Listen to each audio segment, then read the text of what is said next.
చీనులు గారు అనేటువంటి ఒక మహర్షి 3 రాళ్ళు ఇక్కడ పెట్టి దత్తాత్రేయుని ఆరాధించి ఈ ఔదంబరం వృక్షం కింద కూర్చున్నాయని కొన్ని కోట్లు దత్తాత్రేయుని యొక్క భరద్వాజ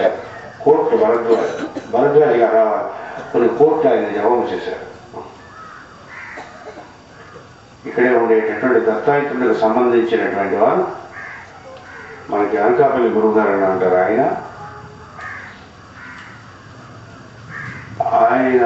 ఈయన కలిసి ఇక్కడ కొన్ని కోట్లు జపం చేశారు. జపం చేసిన తర్వాత మీకు మాస్టర్ గారు ఉండేటప్పుడు ప్రతి శనివారము రాత్రి పూట మాస్టర్ గారు ఇక్కడ ఉండేటటువంటి పర్వతంలో ఒక ప్రత్యేక ప్రాంతంలో రాత్రి వచ్చేవారు.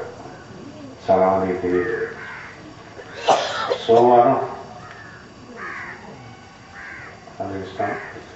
బొత్స అప్పారావు గారు ఏవో ఇచ్చారు, మీరందరూ తీసుకోకుండా వచ్చేవారు కావాలంటే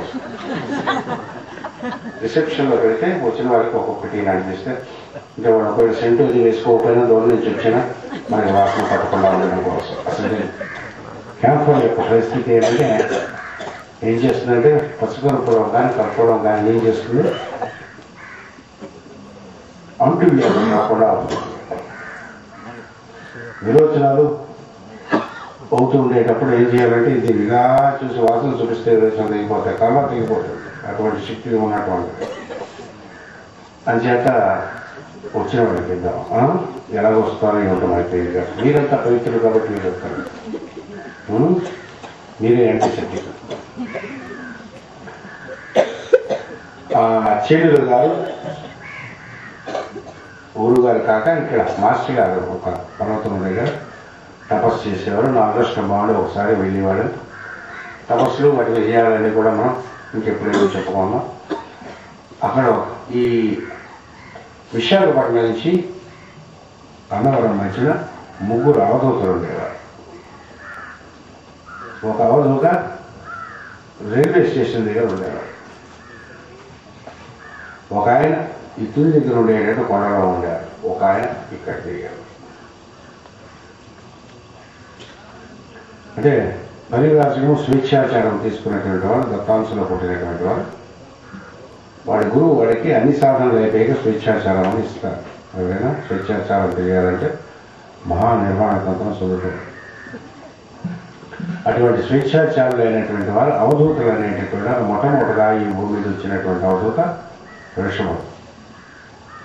అక్కడి నుంచి అనేక మంది వచ్చిన తర్వాత 7వ వాడిగా మహావీరుడైనటువంటి జైన మహాప్రభు ఆయన అవధూత.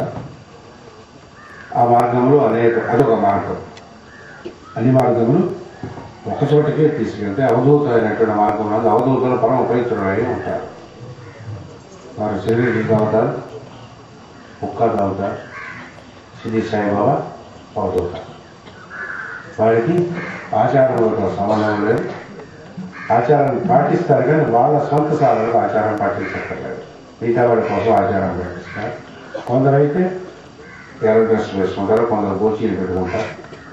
రకరకమైనటువంటి వాళ్ళు ఉంటారు. వాడు అవధూత అని తెలియడం ఈ జన్మలో తెలియదు. ఆయన అవధూత అనేటటువంటిది మీరు మాత్రం కనుక్కోలేదు. మీరు అవధూత అయితే తప్ప. ఎప్పుడు నిరంతరము పరబ్రహ్మయందు స్పర్శ కలిగి ఉంటారు వాళ్ళు. అటువంటి అవధూతలు 3 ఆశ్రమంలో తిరిగారు, కొంతకాలం చేయించారు. ఈ నేల 1.5 ఏకర్స్ అనేటటువంటి సుమారుగా ఉండే నేల యాక్చువల్గా చేనీలు గారి యొక్క అబ్బాయిలకు సంబంధించినటువంటి వారు ఒక ట్రస్ట్ పెట్టి దీన్ని ఈ గుడిని కాపాడుకుంటూ వచ్చి ఇక్కడ నృత్యము ధూపదీప నైవేద్యం ప్రతి పౌర్ణిమ నాడు వారు వచ్చి వాళ్ళే ఉండి పాపం ఇక్కడ ఉండేటప్పుడు 100కు 200కు వాడు కలిగినంత 500కు భోజనాలు పెట్టడం, వెళ్ళిపోతూ ఉండడం, పూజలు చేయడం అనేది జరుగుతూ ఉండగా చేనీలు గారితో ఉండేటటువంటి ఆత్మ సంబంధం వల్ల, అనకాపల్లి గురువు గారితో ఉండే ఆత్మ సంబంధం వల్ల ఈ 2 గుళ్ళు కలిగి ఒక గుడి ఖాళీగా ఉంచారు. అనగాదేవి యొక్క ప్రతిష్ట 10 సంవత్సరాల క్రితం నాకు చేసేటటువంటి అదృష్టం కలిగినది. ఇక్కడ అనగాదేవి ప్రతిష్ట సుమారుగా 10 సంవత్సరాల క్రితం చేశారు.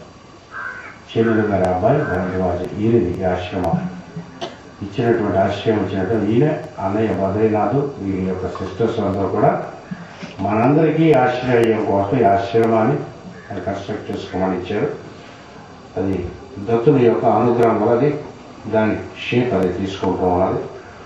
ఆ ఆశ్రమం అనే పేరుతో పిలుస్తారు, కానీ నాకు దత్తుని యొక్క ఆశ్రయం, మీకు కూడా అటువంటి ఆశ్రయము లభించడం కోసం మీరు ఇచ్చినటువంటిది.